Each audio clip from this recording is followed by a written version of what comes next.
Hold on.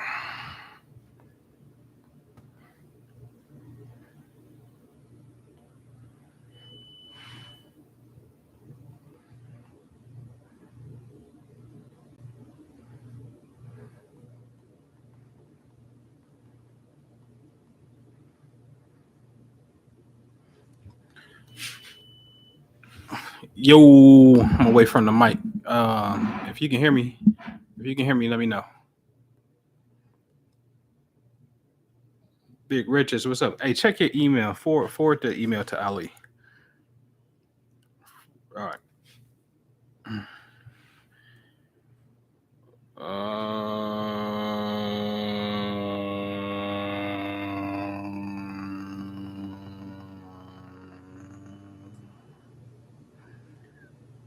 What's up? What's happening? What's happening? Mass Destiny, what up? What up? What up? What up? What up? Y'all can hear me? Thumbs up for me, man. Thumbs up for me real fast.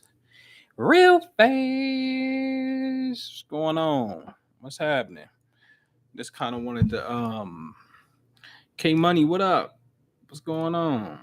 I just wanted to chime in real quick.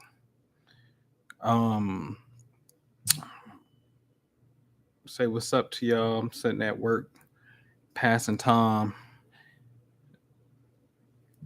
Man, I need a massage, man.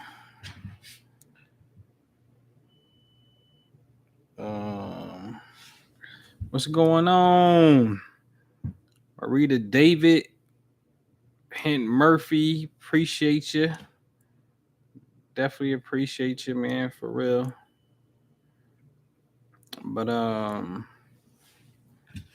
yeah, man, everybody thumbs up for me. I ain't really want nothing. I just wanted to chime in real fast. Maybe we talk about the winter solstice real quick. Yeah, happy winter solstice to you, man. You know, first day of winter kicked in like maybe a day or two ago, and you already didn't got hit with some cold weather, some snow, freezing records out here, and very interesting because Saturn is in Aquarius. Saturn rules Capricorn. We just got the Capricorn season, so Saturn rules Capricorn. Saturn is the ruler of the winter. And it being a co-ruler in Aquarius, Blue Lotus, what up? It being the co-ruler in Aquarius, meaning this energy is strongest here in Aquarius. It's funny to watch these winters while Saturn has been in Aquarius play out. Saturn's about to actually go into Pisces in March. So that's going to be something very interesting to watch. In fact, I dropped a podcast, Cosmic Conversations, wherever you get your podcast, Spotify, Apple, wherever you get it from, Cosmic Conversations. Check it out, man.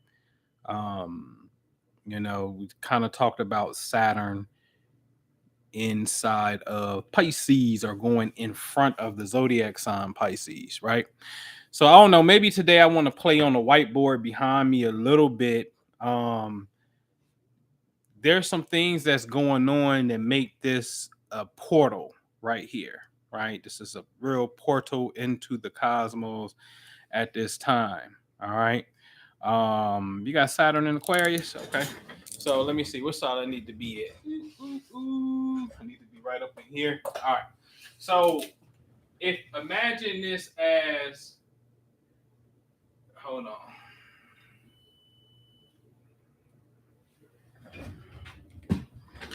That circle is the Earth's orbit around the sun.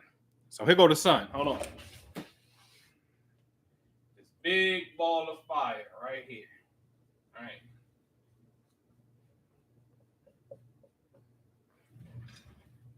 Okay. And we're about 91 million miles this way and about 94 million miles that way. Hold on. And this is the Earth. All right. I suck at drawing. Okay.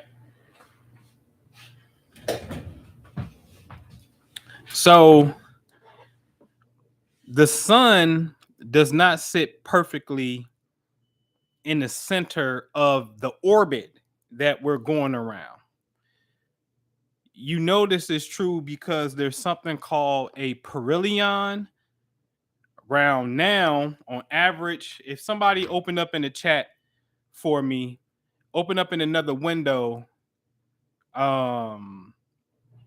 2023 perihelion, Perihelion, perihelion. When is the 2023 perihelion? Okay. Hold on. Let me look it up.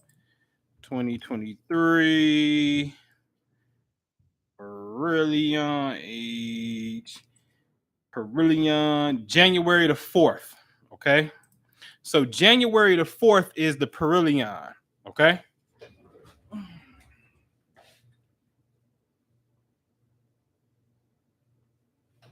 Okay. So January 4th, 23 is the perihelion. What do that mean? This is when the Earth is closest to the sun. Facts. This is an astronomical fact. Because 6 months from now, what's 6 months from January the 4th? July the 4th. Oh, interesting. We're here. July 4th. The Earth is here, right? So the Earth is here July 4th, and that's when we're the furthest away from the sun. So we have to understand that we live in an oblong circle. Yes, we're in an oblong circle. All right. Everybody click the likes up. You're going to be in quick class today. All right. Might start holding classes out of this joint. All right. So thumbs up. I ain't moving till we match. I'm a Kevin Samuels, y'all.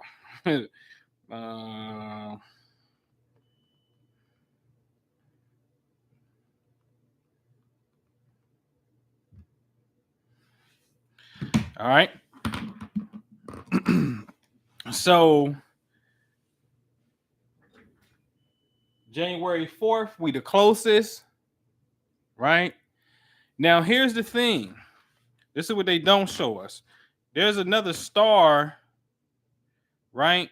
Which is really the blue star, which is Sirius, sits off in space over here.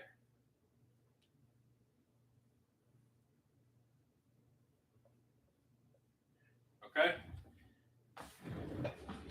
So that's Sirius.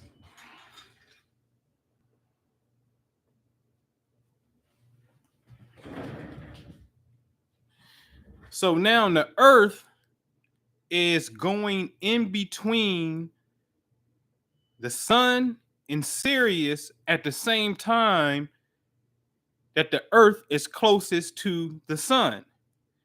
And what a coincidence that January 1st is our new year.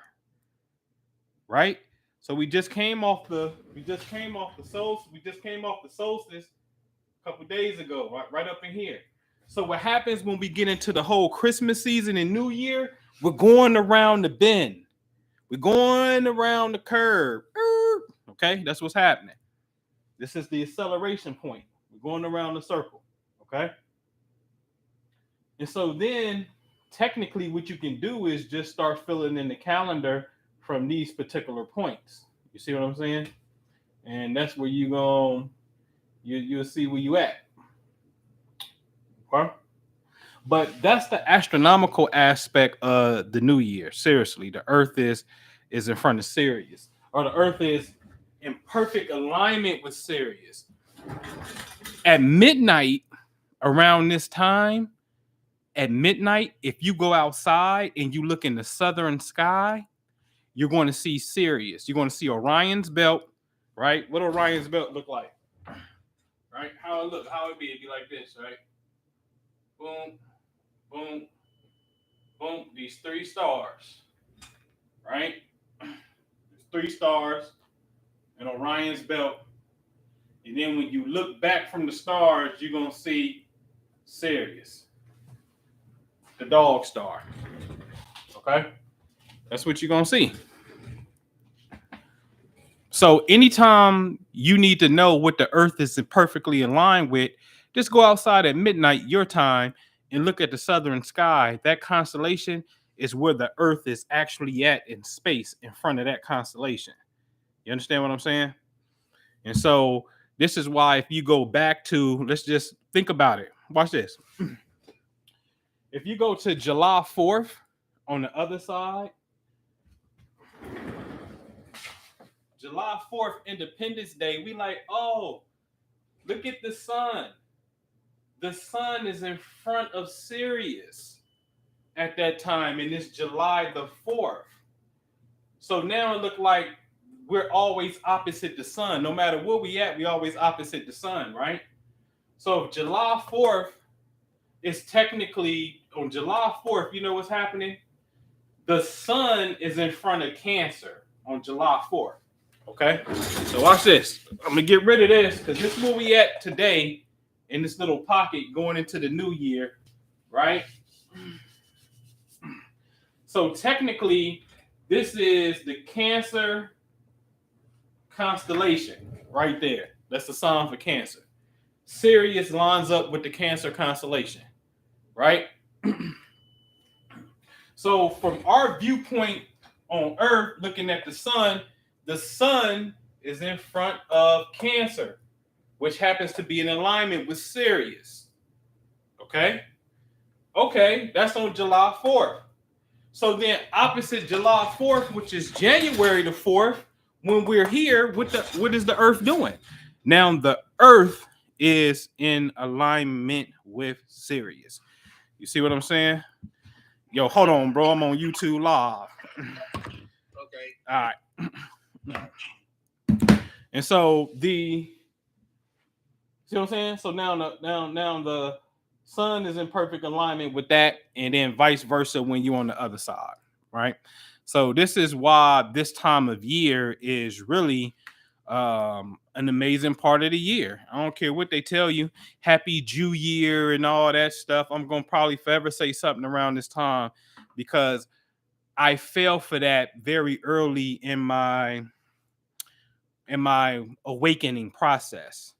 Right? Happy Jew year. What the hell the Jews got to do with astronomy?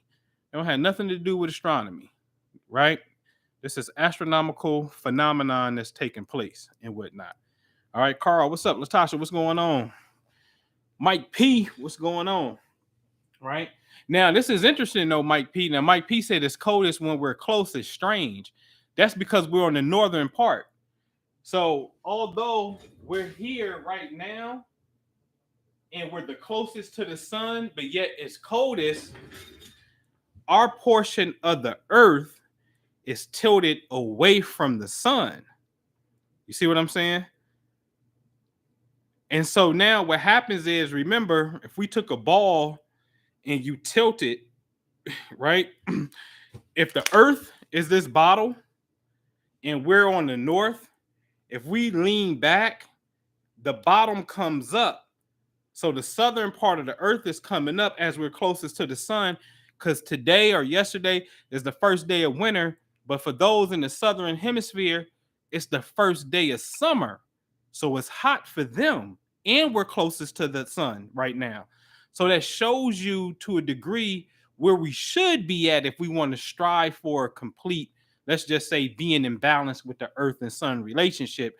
Without a shadow of a doubt, you want to be below the equator because it naturally fits the whole astronomical orbit that we're in. You see what I'm saying? Just like when we're furthest away, it's the summertime for us, but now we're leaning towards the sun. But now the southern hemisphere is away from it, and now it's the first day of winter for them. You see what I'm saying? So that's what that's about. Y'all got that? So this is a portal when we go around these curves, right? Very, very, very, very, very important to understand. Man, I'm telling you, the Declaration of Independence to be declared within these portals like that was astronomical genius. Astronomical genius. All right, y'all got that? All right. All right.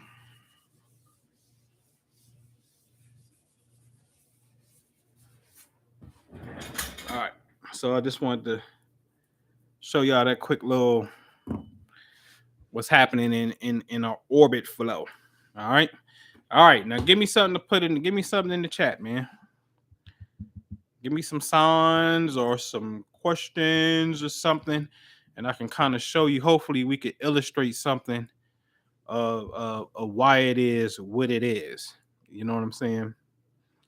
Why it is what it is. This stuff is a beautiful science, man. You start playing with it, you'll start to see. I like the challenge of identifying patterns, right? So on my whiteboard at the house, um, there's a particular thing I created to show you the patterns of the signs, right? What's the SIG? What is the SIG? What you mean? What is the SIG? Dream Wars, what up, man? What's going on? I thought about y'all a couple days ago. Why is everyone waking? Everybody's waking up now simply because we're just in the age of Aquarius. So an age it lasts for 2,150, 2,000, almost 2,160 years. And so you're in the Aquarian age at this particular time and whatnot. So each age, each sign has an age, you know what I'm saying? And then it just rules it for that particular time. And if you can imagine, sort of like, if you can imagine, like, let's just say it's again, this is the place we live in right here. This is the Earth's orbit at all times. That's just the Earth. And then our sun, right? Our little sun, right? And then you would get a zodiac sign. You know what I'm saying? A zodiac sign would just rule it. And so now we're just in the age of Aquarius. That's it. So each sign just rules a particular age and whatnot. So Aquarius is just ruling this whole entire solar system for 2,000 years. So you'll start to see Aquarian things, technology, Bitcoin, all kind of technology, Airbnb, Uber, you know what I'm saying? Elon Musk, this expedition to Mars, Twitter, you know what I mean? You'll see all these technology things. You know what I'm saying? So, man, I don't be caring about no super moon. Like if they want to say a super moon is just closest all year and stuff, I just never seen stark evidence that it was more powerful in the sense, right? That's just me, right? New moon energy. And again, to me, see, you got to be careful with the moon, right? Because the moon is what they call the moon. Lunar, which is lunatic. You know what I'm saying? So it's the same base as freaking lunatic, man. Luna. And so they're like, oh, the moon, people acting crazy. And the reason why I say be careful with that is because it moves so fast, man. In 2 weeks, it's the new moon. 2 weeks later, it's the full moon. So you done went from Sag to Gemini, and then the next cycle you're gonna go to, Capricorn to Cancer. Like it just keep on. It moves too fast. And so certain moons should be a little bit more meaningful depending upon your own birth chart, right? Like that's when you have something what's called void of course, meaning the moon in space is not at a particular angle that's of what we would call an aspect in astrology. It's not at a certain angle, so it's void of course. Okay. Man, how can I show you a void of course? Let me see something real fast. All right.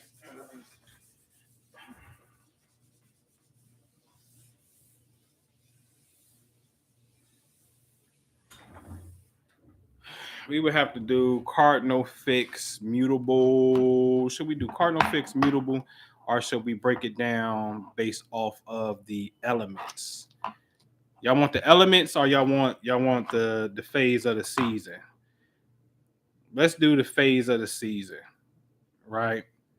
So let's do the phase of the season real fast, right? So you would do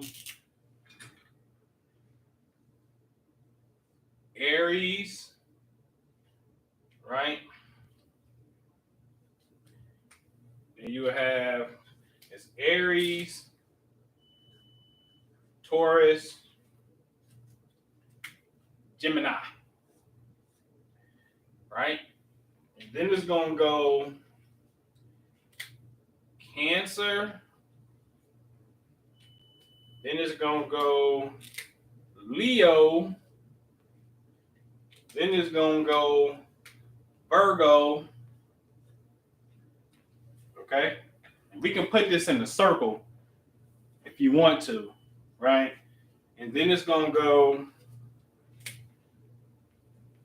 Libra. And it's gonna go Scorpio,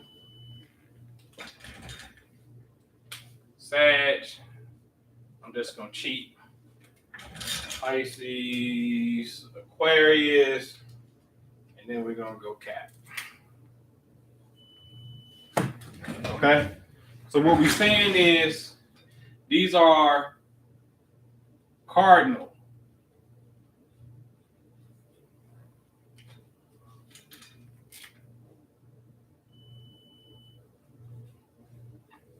Fixed.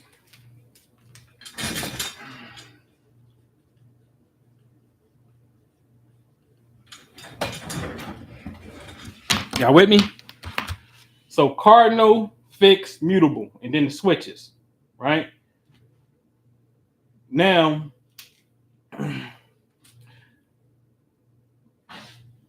when you look at these signs that fall under these modalities, they get along, but they don't get along. I always be showing y'all a square chart, right? So if we look at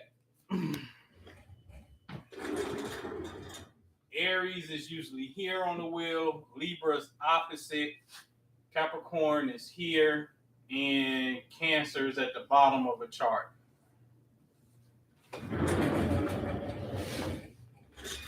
Y'all see that? So from here to here is 90 degrees. That's a problem. From here to here is 90. That's a problem. From here to here is 90. That's a problem. From here to here is 90. That's a problem. Square, square, square. Opposite, opposite. So if you add it all up, it's going to be 360 degrees. Okay? And so that becomes a problem. Here's the kicker, though. Here's the kicker.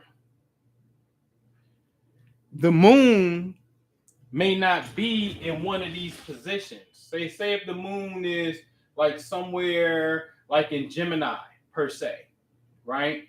Then let's just say hypothetically the moon is void of course, and so therefore there's no energy that can be picked up on. You see what I'm saying? So back to my original thing, what you want to do is when you know your own birth chart, then you will be like, okay, I don't got nothing there in that sign. I ain't got nothing opposite. I got nothing on the side of it on the square. It's kind of void of course. It's really just ain't doing nothing. But if the moon happens to be in the same sign where it was when you were born, you're going to feel that. Or if the moon was where the sun was at when you were born, you're going to feel that. If the moon was when anything was at when you were born, you're going to feel that. If the moon is squaring that, you may feel it. If the moon is opposite that, you may feel that. You see what I'm saying?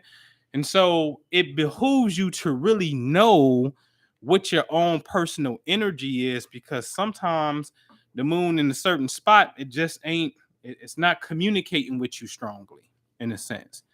Ernest J, what up? I hope that makes sense to you. I would really have to draw a wheel, right? We're gonna have to draw a zodiac wheel. You want to draw a natural zodiac wheel? A natural wheel. Let's see if we can do one. Aries is here. Opposite Aries is Libra. Okay? That's opposite. And then I know at the top is going to be Capricorn, known as the 10th house. And this is going to be Cancer, known as the 4th house. Right? Then next is going to be Aries. What's next? Taurus. Right? Then what's next? Gemini. So it's Aries, Taurus, Gemini, Cancer, Leo, Virgo, Libra, Scorpio, Sagittarius, Capricorn, right? Aqua Boogie. And last but not least, Pisces. Right? So all of the colors, they form their own thing. Opposites, opposite. Right?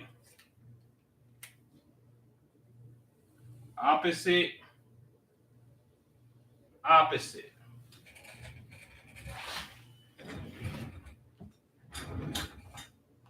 And guess who's in the middle of all of that? You and I on the earth. You and I. And so really, for real, hold on. Bear with me because I'm just fucking around with art, but hold on. That's really us on earth.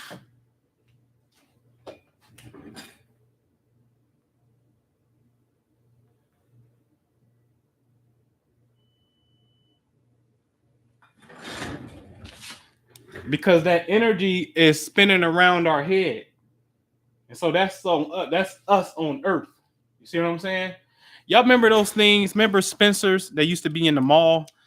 They're probably still in the mall. They used to sell all kind of little weird shit. And that's that electric globe, and you put your hand on it. It's like a globe, and it got like electricity in it. And you put your hand on it, and all the electricity go right there. That's how this place is. Earth is like that globe. And then the celestial energies and planets is more like the electrical forces of nature, the electromagnetic forces of nature. Zigzagger, what up? So that's what's happening. Okay.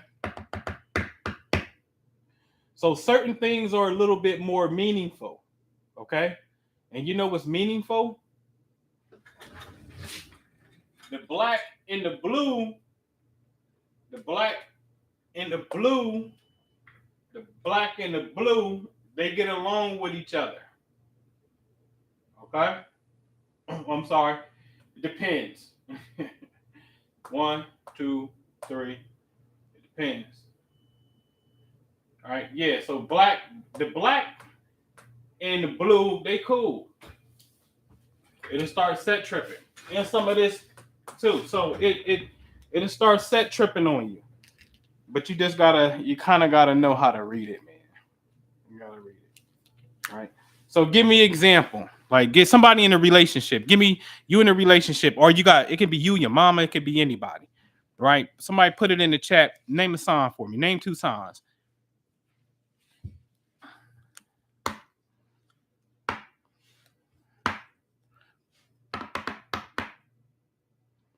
All right, so Aries and Libra, right?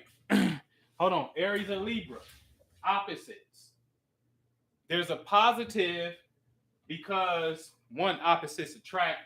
This is fire and this is air, so therefore there's some compatibility. The problem with opposites is Aries sees reality this way and Libra sees reality this way. So the goal is to learn how to meet in the middle, and the middle is the goal. That's all it is. The middle is the goal. So learn how to meet in the middle so you don't clash, but really, truthfully, these are complementary forces with one another. Aries to Libra. That's a compliment. That's air and fire. Okay. Now, hold on. Leo and Libra. It's kind of really one of my favorite combinations for those to be in a relationship, because Leo to Libra, this is fire and this is air. And from here to here, black to red, black to red, black to black, black to red. That's what's called a sextile, which means there's an opportunity. This is fire and this is air. So therefore, that's compatibility. Plus, Libra is the clingy air sign, and Leo likes attention and romance and stuff. So therefore, the clinginess of Libra with the attention seeker of Leo, I think they go pretty darn good. And elemental wise, they complement each other very, very, very good, provided all of the energies are compatible elsewhere. Okay. This is a general rule. This is general. This rule can easily be null and void. Okay.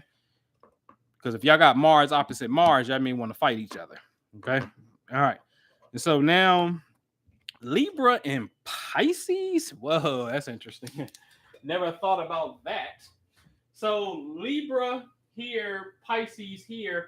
What did that tell you? That's an angle of 180. So that's a 150-degree angle. That 150-degree angle is like taking a protractor. This 150-degree angle, they have nothing in common. This is water. This is air. I got a joke about water and air. You know what water and air is? A plunger.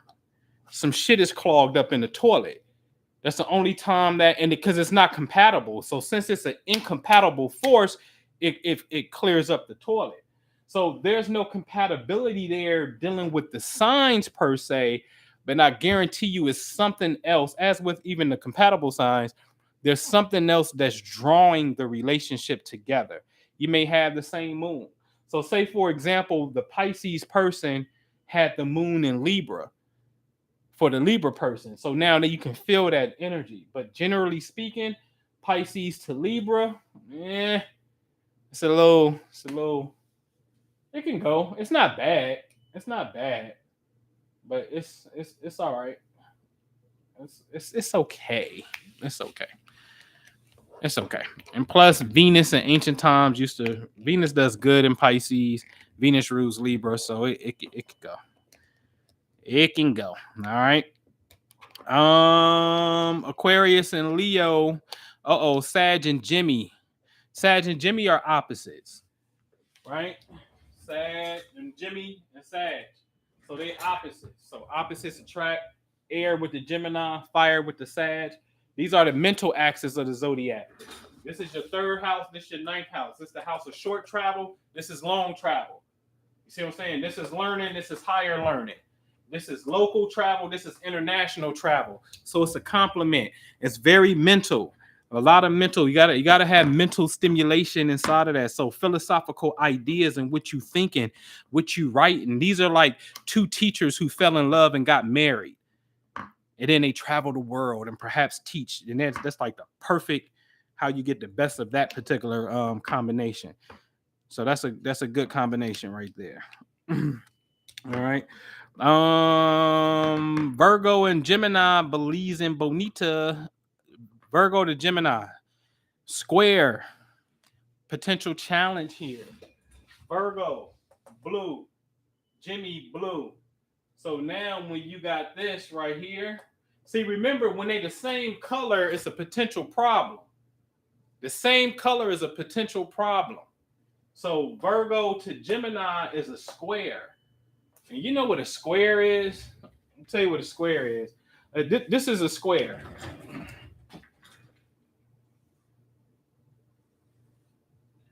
That's a square. I mean, look at the Libra. Libra, Cancer. You see what I'm saying? Aries, that's a square. You see what I'm saying? So I picked the red ones because they're vertical. All right. But if I were to turn the blue, it'd be the same thing. It's a 90-degree angle. One person sees reality on the vertical, and the other one sees reality on the horizontal. To me, this is the real opposites right here. The square are the real opposites, because when you look at the colors that's opposite each other, the opposition, they complement one another elemental wise. Fire, air, earth, water, fire, air, water, earth, water, earth, air, fire. The opposites really complement one another. But when it's a square, the square, energetic wise, they don't mix. Air, earth, earth, fire, fire, water. Huh? You see where I'm going with this? Water, air. They don't mix. The squares do not mix on an energetic level. And that's deep. Now, here's the thing with that though. Because we talking about Virgo, Gemini, feminine, earth, masculine, air. So now possibly the genders may complement one another because it's opposite genders. But within the opposite gender, the elemental, which makes up your energetic process, how you see shit, how you do shit, it may not click. You see what I'm saying? Because one person sees it on the horizontal, one person sees it straight up. So our realities is told that's a T-bone. That's all this is. That's a T-bone. You know what I'm saying? Ain't nothing but a T-bone. That's a problem. You see it on that way. I see it this way. If we run into each other, you're going to take me off my course. One is north-south and the other is east-west. That's the true opposite. At least with the opposites, you running on the same vertical or same horizontal. When you take a square, you're going to change something. I remember being in an accident and got T-bone like that. You know what I'm saying? Like, you're going to turn me. You see what I'm saying? What up? What up? What up? Cook Sports Mob. What's going on? All right. Caps and Pisces. Pisces and Caps. That's cool. Pisces, water. Capricorn, earth. Two signs over. That's compatibility. Two signs in any direction is compatibility. That's the complementary element to you. Two signs over, complement. So Pisces and Capricorn could work. Water and earth. That could work. Okay. You got it? Gemini and Aries could work. Both of them love freedom. Again, Aries, fire, Gemini, two signs over. 1, 2. So that goes. You see what I'm saying? That flows with each other. So that air fuels that fire, and then Aries is bold and independent, and Gemini is, a little airy. So it's like, it needs air. So it's not clingy. So therefore, they both. It's 4 signs that are a little bit more independent, right? Aries, Gemini, Sagittarius, Aquarius. Those 4, they can probably do a long distance relationship. They ain't really stressing it like that. You know what I mean? Their partner can travel. It ain't gonna really be no problems like that. It's cool. Libra Capricorn is a square. Challenges. Libra. You see it on the horizontal. Capricorn sees it on the vertical. So that's a 90-degree. First day of fall, first day of winter. So they both start seasons, but air to earth. What is air and earth? What is that? The air blowing on earth. What is that? What do that do? You see what I'm saying? The air and the earth element, that does nothing in a sense. You know what I'm saying? And so, like air and fire, water and earth, but air and earth, I don't know what that is. You know, it don't mean it can't work. Like I said, these are just general rules. But you want to try to find the common chord, because even within the signs, the same colors challenge each other, but they all come in the same phase of the season. Aaron sandstorm, right? So they all come in the same phase of the season. So all of the reds start a season. All of the blacks are in the middle of the season, and all of the blues come at the end of the season. So although your complementary color bothers you a little bit, y'all really come at the same point of a season, but y'all just don't come in complementary seasons. You know what I'm saying? And like summer and spring, it's you know what I mean? It's just total seasons that's just out of sync. But nevertheless, you are in the same phase of the season. So if you are a fixed person, you focus. If you are a mutable person, y'all versatile. Let's move around, man. Let's get it going. If you cardinal, let's start it. Let's go, right? Yeah, air and earth is more of a metaphysical, etheric combination. It will have to be. Absolutely. Tornado. Yeah, air on the earth. Yeah, that's weird, man. Because earth is just so practical and air is so idealistic. And earth is like, yeah, nigga. The earth people, you they could put it into practical means and carry it out, and air represents the idea. Earth is the function of the idea. You see what I'm saying? So it goes back to the two in the box of, in business, it's the creator, and then you have the implementer. You know what I'm saying? Or what's known as the visualizer and the implementer. You know what I mean? The earth people are the implementers. The air people are more of the creators. All right. Yeah, so that's how that go. All right. Anything else? I just wanted to come on and build with y'all real fast, man. These are the tales of the zodiac. Tales of the zodiac.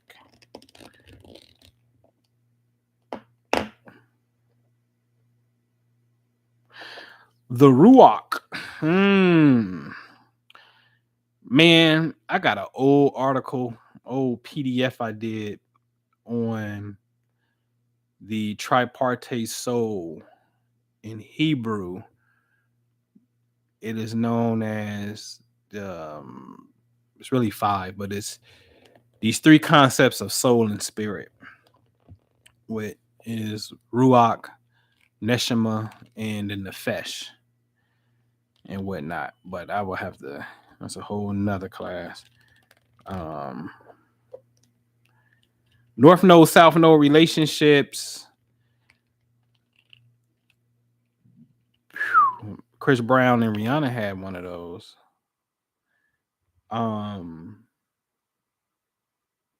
North Node, South Node relationships. North nodes, of course, it's a push for growth. It could be some type of agitation. North node is kicking and screaming. North node is the dragon's head, something that you have to learn to do in this lifetime. So it got like a Saturn feel. Like, no, you got to do this. South node is more of I did it before. It's the cheat sheet because you've done it before. So South node relationships are familiar spirits, potentially keeping you in your comfort zone. Potentially in the comfort zone. But also just relationships from the past too. You know what I'm saying? Like my oldest son, his South node is like dead on my son. You know what I'm saying? So it's a relationship of the past. You know what I'm saying? So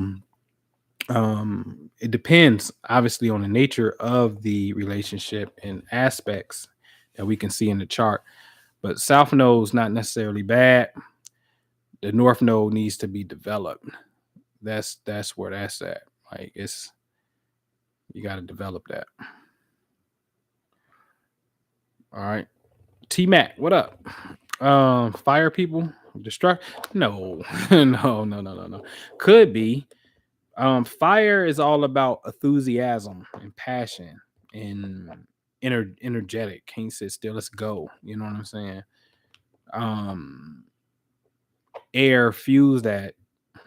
Earth puts the practical aspect to it and work it out and whatnot. But fire is just more about passion and the enthusiasm standpoint of it and whatnot. But the element in of itself is not destructive. It is and it ain't. All elements are though, right? You can a lack of air will kill you. You know what I'm saying? Poisonous air will. You can drown through water. Earth got many poison. Like all of it has a positive and negative. Yeah, South Node past life for sure. Fourth house past life. If somebody was born with energy in a birth chart, this is called the IC. You know what I'm saying? And so, that region of space, that's past. That's past in family connections as well. So that's what that is.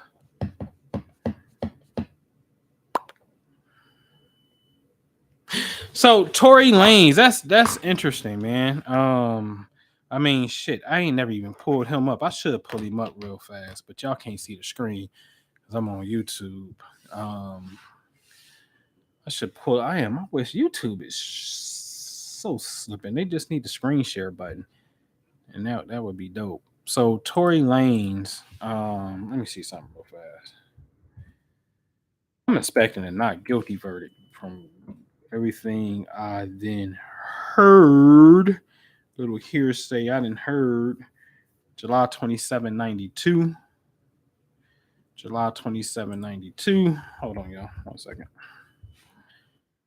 Let me go to astro.com. July 27th, 92. Let me go on one of my dummy accounts. July 27, 1992.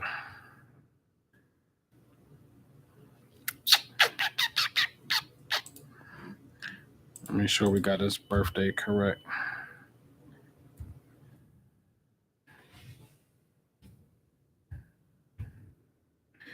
July 27, 92. If the record is correct. Hey. All right, hold on. So, July 27th, we talking about Cancer.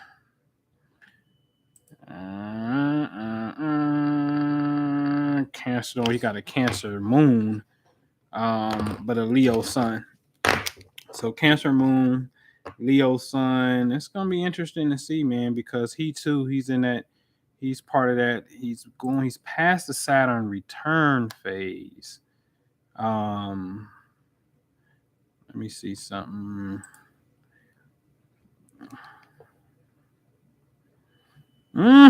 He was born with Saturn in Aquarius at 15 degrees and Saturn's at 21 degrees. So he's still going through a Saturn return, which is government, karma.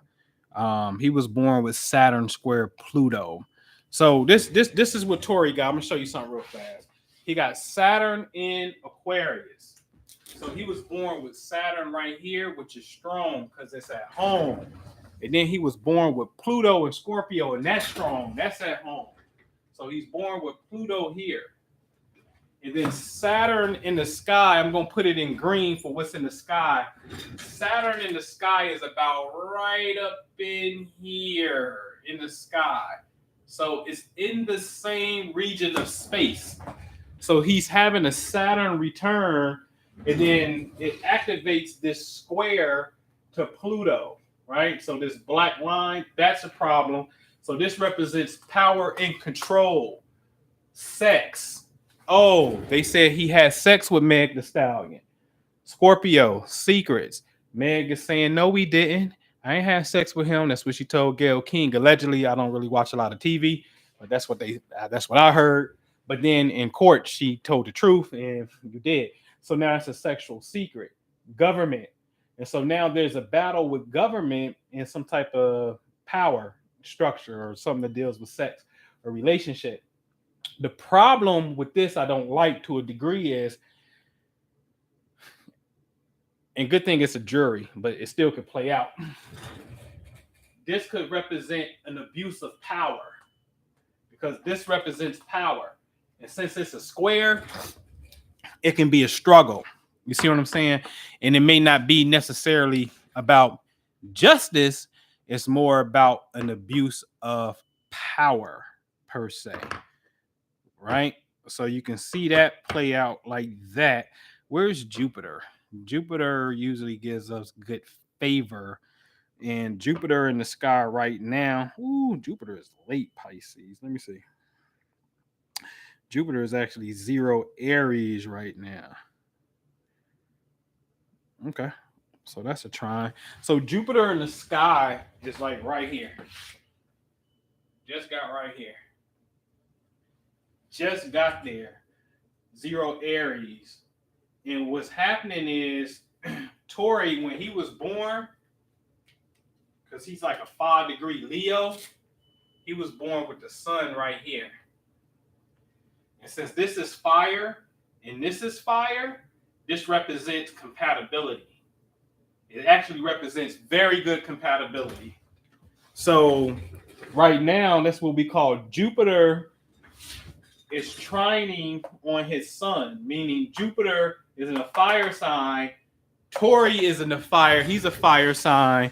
So therefore, the planet of law, good luck, and abundance, also to a degree justice as well, righteousness, is in favor to his son. You see what I'm saying? But it's the old classic Clash of the Titans type of vibe, because you got this up here that's tripping. And that's what the Clash of the Titans was all about. Saturn and Jupiter going to war with one another. Right?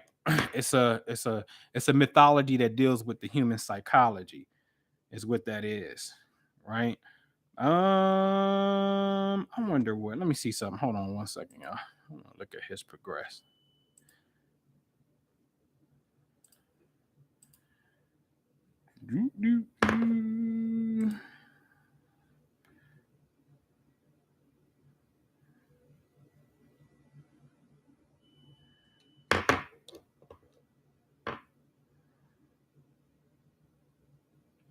Yeah, see, right now he's a 4 Virgo progress, Moon, Leo, Saturn in opposition to some shit. Yeah, I can easily see. Yeah, his real name Daystar, crazy, right? And so it's hard, man.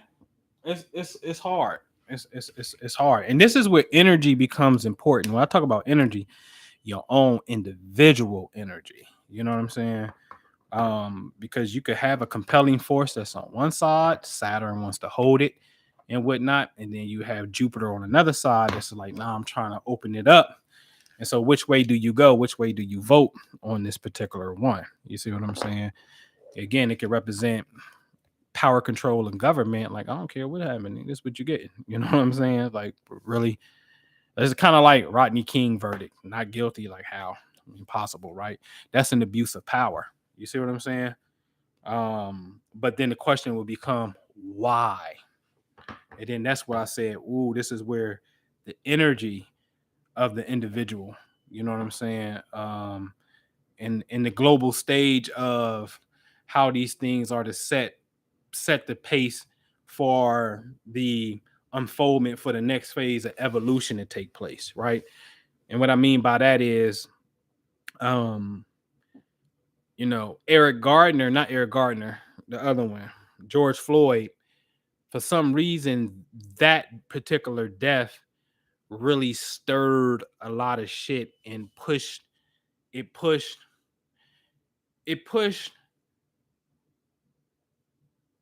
white corporate America to be more alert and sensitive to the injustices of black people. It just did. You know what I'm saying? I watch interviews with like Earn Your Leisure, wealth videos with, Don Peebles, who's pretty much like the first black guy who built a skyscraper in New York City. You know what I'm saying? Um, Having these conversations of wealth and having access to capital, dealing with, JP, Morgan, Chase Bank and things of that nature. And I just notice how he brings up the George Floyd situation in a sense and interjects that, and how that has an interplay into investment as well. And it's like that's interesting. So almost to a degree, I have to ask myself, like, well, so is it possible like that happened because that started to progress and move the needle forward for access to capital and what we would call more of an economic standpoint of, let's not, I ain't gonna say reparations, but justice in a sense, right? And so what would the abuse of power with Tory Lanez represent? His name represents Daystar. You know what I mean? So that's already a little weird in the sense of, weird in the sense of, it's something that's deeper here. You see what I'm saying? That's taking place and whatnot. So it'd be interesting. I think based off the facts of the matter, I think he should be straight. He should merit. And the fact that Saturn is no longer approaching. Saturn is going this way. Saturn's going into Pisces. So Saturn is what we call separating. It's a separating angle. So its energy is loosening up and going away. So with that, and with Jupiter that I showed you, think about it. Jupiter here is going this way. So Jupiter is actually approaching his sun. So Jupiter is trining, but is coming towards his sun. So therefore, this is an applying aspect. Good favor is coming towards him, while Saturn represents, let's just say, the oppressive aspect of things is separating and waning out. So in spite of looking or hearing the facts that I heard and looking at this, I think Tory should be okay. I would like to hope he would be okay. Right? All right. All right. Can you give us something in Pluto finally leaving Capricorn? Oh man, so Pluto in Aquarius. Man, I gotta do a whole podcast on that. Right. So Pluto's going into Aquarius, right? So here's the question. So let me see something. When is that happening, or has it happened already? Pluto in Aquarius. That's gonna be in 23. It look like that's gonna happen on March the 24th. So that's like around the equinox. Pluto goes in Aquarius. The last time Pluto was in this region, I remember Pluto in Capricorn. That was like the revolution, right? The American Revolution, 1776. So let me see something real fast. Hold on. Let's go back to the revolution years. Right, Pluto's in Capricorn in 1776. So Pluto comes into Aquarius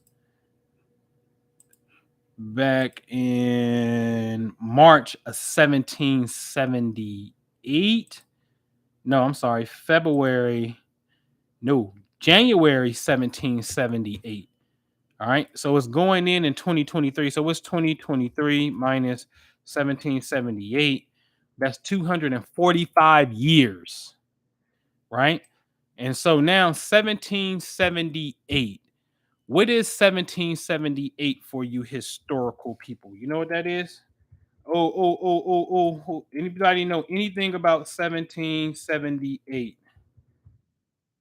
Let me make sure I got my history right.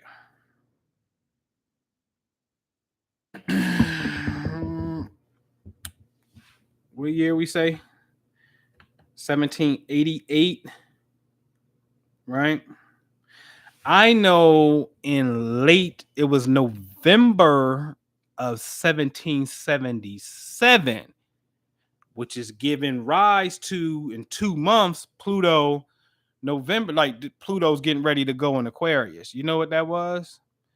That was the Articles of Confederation in the Perpetual Union. That is very important you can't leave that out. So the last time Pluto was in this region of space right here was the time that the United States government had moved into, wasn't even, in fact, this is when the United States of America called themselves the United States of America for the first time. Welcome to America, more, right?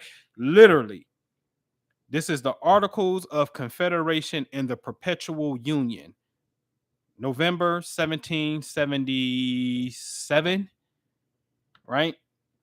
November 15, 1777. So it's about to kick off in 1778. This is how we're going to start the year. And it'll tell you in the Articles of Confederation and the Perpetual Union that these states shall be styled as the United States of America. Before then, they're not the United States of America. Okay? So now Pluto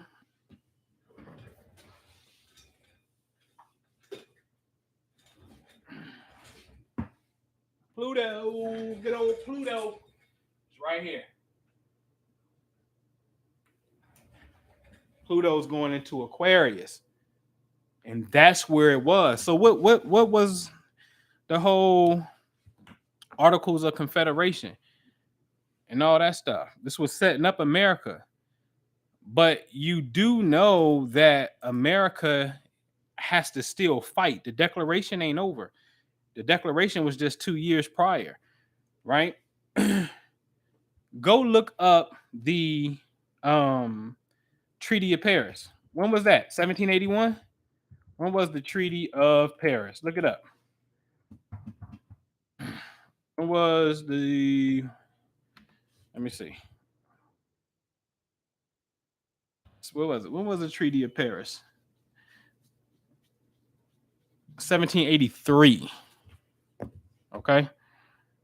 Treaty of Paris is 1783. So that means that Pluto, the power of end and transformation in the sign of revolution, this is when the country broke loose to proclaim its own. So Pluto in Aquarius really gives birth to a new nation. Because when United States, when King George says, okay, I quit, you win, Uncle, you win, right? Uncle George, you're like, they tapping out. George is calling Uncle, and so that's Pluto in Aquarius. And so that is, again, the sign of revolution and change, coupled with the planet that represents transformation. Transformation also represents change. In fact, thinking about that, I'm glad you mentioned that. I'm going to classify that as an exaltation. Yeah. Pluto in Aquarius is an exaltation. How could it not be? How could it not be? The planet, they're very similar. See, Aquarius represents change and revolution. Pluto represents the end of something and transformation. Transformation is change. The end of something is change. You see what I'm saying? So the last time that this was here, the country broke loose from the crown and became its own. Now that we're going through a rebirth process. You see what I'm saying? We may be going through an identity crisis. And we are going through an identity crisis. And I can't wait to Saturn move in Pisces, because I said it. The identity crisis that we're going through is, like, I think I'm gonna do a podcast, man, with my neighbor. He wanted them white boy to go shoot deer, but he's 1776 flagger though, United States flagger. You know what I'm saying? Big truck, one of them in the garage ATV type of white boys. You know what I'm saying? And I was like, Tony, man, let's do a podcast together, man. But I can call it, and we're gonna call it Black and White and shit. And we're just gonna shoot the shit history. So anyway, Tony had told me that he was at the store. He traveled way down south because he got some land. It's up north but south. But he in the aisleway, and he hears something like meow, and he like, what the fuck is that? And so he go look and shit, and it's an employee stocking the shelves, and it's like licking their paw, licking their hand and shit. Meow. And he's like, what the fuck? Right? So he goes check out, and he's like, yo, What's up with the employee acting like a cat? And there's like, don't even get us started. They identify as a cat, and we even have a litter box for her. And it was like, get the fuck out of here. Are you telling me that there's a human being shitting inside of a litter box? Like, who changes that? You know what I'm saying? Because they choose to identify as a cat. I'm sorry. That is left-wing liberal politics when you're able to do that and the job oppose that. So then what happens as he say, well, shit, I identify as a dog and I go do something to her, and you call the police, and like, what do you say? What can you say? Let's take it to court. Your Honor, I identify as a dog. You can't send me to jail. I'm a dog. Send me to the vet. Like, so now when the judge say you're not that far as identifying as such, that's going to be the case law. That's going to be the precedence that stops this bullshit, which is, and I must say, this fella here, I can't wait for this to happen. Saturn and Pisces. Saturn represents government. Pisces is the delusion. So therefore, the delusional shit, especially with Aquarius, the craziness. You see, Aquarius is crazy because it's unorthodox. Saturn here didn't check it, but Pisces is when you just go totally delusional, right? We should see some type of reform, and this is what you're seeing. Ron DeSantis for president. That's what you're seeing. Somebody that ain't gonna play with you like that. You're not gonna be walking around here talking about your cat, and you're not going to say, and y'all, I can't say that I identify as a little girl and go to the bathroom with your children. I can't do that. Like, at what point do you stop this, right? See, remember in Jersey, what happened? A dude identified as a woman. He goes to a woman facility, and guess what happened? Now women inmates are pregnant. You see, like, so how far are we going to go? Me and Juby talking about this all the time with this Aquarian shit. Okay, Your Honor, I identify as a child's mother. So therefore, I think she should pay me child support because I identify as a child's mother. You can't tell me I don't identify as my children's mother. What are you talking about? I'm my child's mom. Okay? So you want to play this game? Let's play this game. Let's go all the way out and play this game. So I think that we're going to see Saturn here starts to put some shape and form on this shit and start popping the whip on this, couple with the whole Pluto going through Aquarius thing. Pluto and Aquarius is going to be very interesting. Very interesting. Because either we can consciously change or we can wait for the subconscious / unconscious to manifest an unwantful event that we say is unwantful, an unwantful event to take place, and then that's going to force us to have to do something. Yeah, that part we don't really talk about that part because we, again, if you believe in vision boards, you can't be like, yo, the vision board ain't real. What I see ain't a part of a vision, and it's not gonna happen because I don't desire that. The vision board don't care about your desire.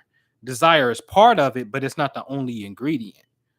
Desire is not the only ingredient. Remember we said that scripture, the thing I fear most is now upon you. Like, something about, in it's another script, fear is the knowledge of the Lord. In fact, what you fear and what you don't want actually comes to you faster. So maybe the things that you do want, you need to act like you're afraid of them so you can get them faster. I don't want to be rich. No. I don't want them problems. Right? I'm afraid of that. Right? And watch it come. This place is weird, man. All right. Hell yeah, should have better ass in court. Like, it's you know, that's what we living in, man. But I can't wait to see this. This is gonna be great, man. Pluto and Aquarius is going to be great because that's gonna be there for a minute. This is the beginning of the country all over again. Beginning of the country all over again. So we're not even at the Civil War. We at the American Revolution right now. You know what I'm saying? What does that look like? I think like the Mike P's in the chat, right? You know what I'm saying? Appears to be what you would call your neighborhood white boy, right? But got more history, you know what I'm saying? Probably got more neuromelanin in the brain than a lot of black folks on skin side. You understand what I'm saying? But even despite that, the truth of the matter is, again, when you're dealing with the Articles of Confederation and the Perpetual Union, what's the union? The union is what? All men are created equal? Well, shit.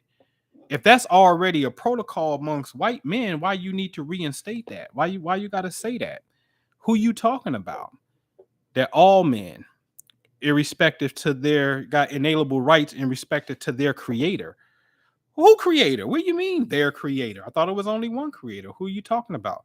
Or do you think it's talking about the one group and the group is there? Okay. You think so? No. I'll tell you this.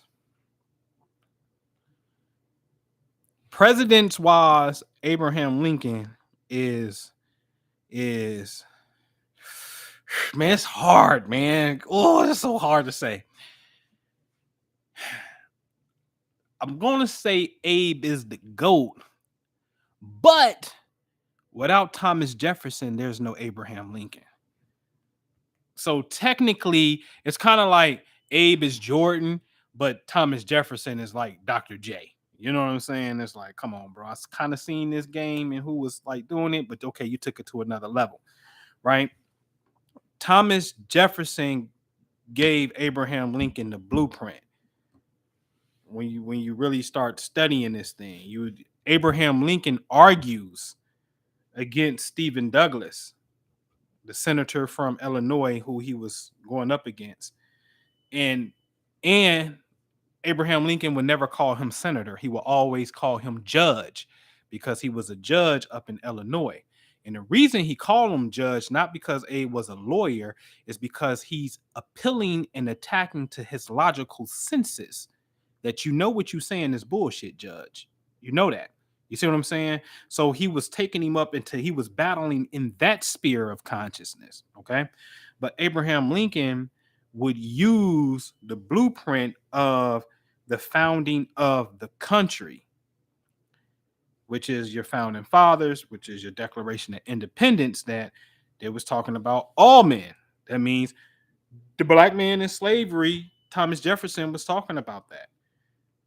And Stephen Douglas is like, oh, hell nah, you tripping. They weren't talking about no niggas. You full of shit. This is a real story. You can read this stuff. It's called the 1858 Lincoln Douglas debates. You know what I'm saying? Very long and lengthy, but if you into it, you be able to find some jewels in it. This is serious stuff. You know what I'm saying? So without TJ, there's no Abe. I gotta say that. That's the truth. You know what I'm saying? But I'm saying that to say that the energy is right back there again. I'm glad you pointed that out. Fuck, I gotta see that's my cue. Because Pluto and Aquarius, and I'm in Aquarius. I've been sitting on a documentary idea for a minute, like the history of it, and it's time for me to quit bullshitting and really put it out. You know what I'm saying? You know what I mean? For real, for real. You know? Yep. Anything else though before we wrap it up? Man, I'm old. I gotta go pee. And I gotta get ready for some real estate stuff. See how we doing these markets. Yeah, I appreciate that, man. I can't wait. Man, y'all, if y'all go to Abraham Lincoln's first inaugural address, he said that the Union is older than the Constitution. That's what he said. You can go to the inaugural address. I don't know if you guys know this, but like anytime you like got a whole bunch of words on a document or on your screen, If you hit Control F, which stands for find, a box will pop up, and then you can type in the phrase that you're looking for and hit enter, and it's automatically going to take you to that phrase, so you ain't got to be reading through stuff. You know what I'm saying? For those of you who got ADD like me, you know what I'm saying? All right. So hold on. Let me use the bathroom real fast, and we'll talk about the stock market. Hold up.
All right. So stocks going up and down, man.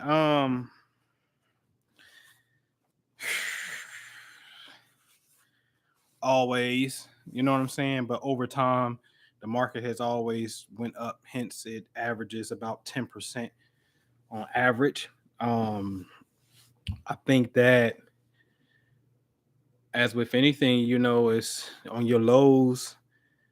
It's an opportunity to buy. This is not advice. This is just my opinion. I asked my partner about his opinion. He heavy in real estate, became a millionaire in real estate. He also jumped in the crypto space. He had dropped 8,000 on the Cardano coin and turned that into 500,000.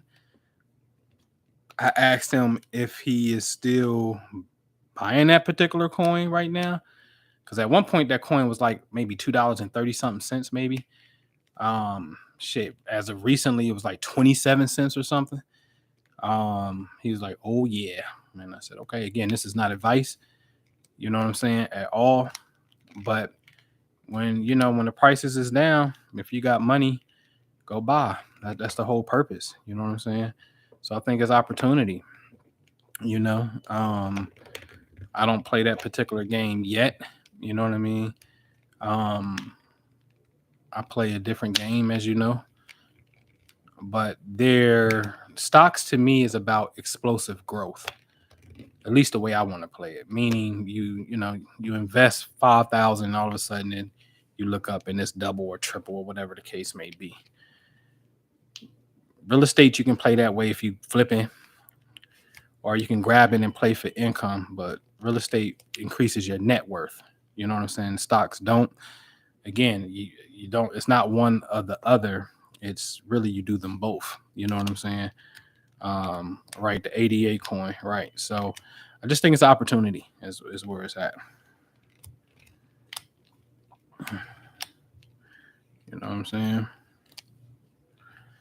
So, yep.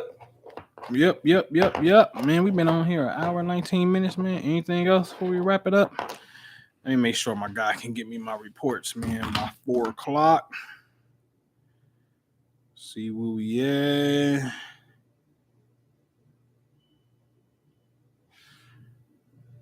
Oh, okay. Oh man, you got the cam like that? Yeah, bro. We need that, man. We need that. Yeah, man. We really need to get on. We need to really get on a documentary, man. I got the 3/5 myth, man. I heard Charlemagne say this not too long ago about the whole 3/5 and shit. Like it's just wrong. It's wrong information. Wrong information. The United States government never said you was 3/5 of a human being. They never said that. United States government told the South you can only count 3 out of your 5 slaves, motherfucker. So therefore, we're gonna shrink your representation of power, motherfucker. Since y'all House of Representatives up in here with this slave shit, y'all think we gonna let y'all run this shit? Nah, it's a new motherfucking day around this motherfucker. The revolution, the American Revolution, had approximately about 5,000 black soldiers fighting in that shit. The American Revolution is said to have started with a gunshot that hit a black man, Crispus Attucks, right? Nah. Before the Revolutionary War, before the first bullet, the colonies tried to break free in a document called the Articles of Association, 1774. Abe Lincoln put me up on that game. And Abe Lincoln talks about that as well. That's in his inaugural address. That's how I found out about it. Abe Lincoln went back and studied the founding fathers on law without Google, without none of that shit, and put motherfuckers up on notice that the United States of America is about unity, or known as the Union, and it's older than the Constitution, and it starts in 1774 at the Articles of Association. Go pull up the Articles of Association and read clause number 2. In clause number 2, they said we ain't fucking with slavery come next December, and we ain't hiring no boats and no vessels, none of that shit. We wholeheartedly discontinue fucking with slavery. You know who signed off on that shit? George Washington. You know who else signed off on that shit? John Adams. This is number 1 and 2nd president. And then Senator or President of the Confederation, which was, I think, what's his name? Peyton something, right? They signed on. George Washington and John Adams, your first and second president of the United States of America, and the founding of the country, signed off on a document that said, we ain't fucking with slavery, bro. We ain't with that shit. That shit going, we ain't with it. Facts. So America ain't, the new country that was trying to break away from this shit, that's some shit that's imposed upon us from England. That's not what we're going to do here when we form our country. But how can you say that when you got people engaging in it? So now it becomes military strategy and art of war. Okay, well, if you hold that like that, then imagine the Civil War of the South seceding from the colonies at the time, the Southern colonies breaking away and joining the British to fight George Washington and them, which would later become the United States. Man, they would have got their ass handed to them. It wouldn't have been no United States of America. America would have always been a British colony. And possibly you may be just now getting out of slavery right now, potentially, right? So now we don't want to ruffle South Carolina's feathers. We don't want to ruffle Florida's feathers. So we're going to have to do this shit in stages. So what's the gameplay? I put that in the documentary, man. You see what I'm saying? I put that in the doc, man. So we good? Y'all good? All right, man. Listen, man, hit us up, man. Y'all can hit my brother, the Prime Minister, he at theimaginationguru.com. The new site, Noble Ampu, is actually being built right now. I'm using this retrograde moment of Mercury to redo a new website and stuff, man, because y'all been inboxing me and stuff. So I'm gonna go ahead and just put it back out there. So I'm building one right now. Hopefully it'll be ready by the new year. That's the goal. I think she said a week, so that'll be by the new year. It'll be up, man. Make sure you subscribe, share with a friend. If you haven't already, go check out Cosmic Conversations on all of your podcast platforms, whether you Spotify, whether you Stitcher, whatever you at, you know what I'm saying? Apple, hit the podcast icon. It's gonna pop up. Let me see. Let me hit. Y'all got the podcast. For those of you on Apple, see, I'm on Apple. There's there's where is it? Right there. I see my drawing. So there you go. Cosmic Conversations, man. Tune into that. Cosmic Conversations. All right. I'm out of here, man. I'll see y'all later. Peace.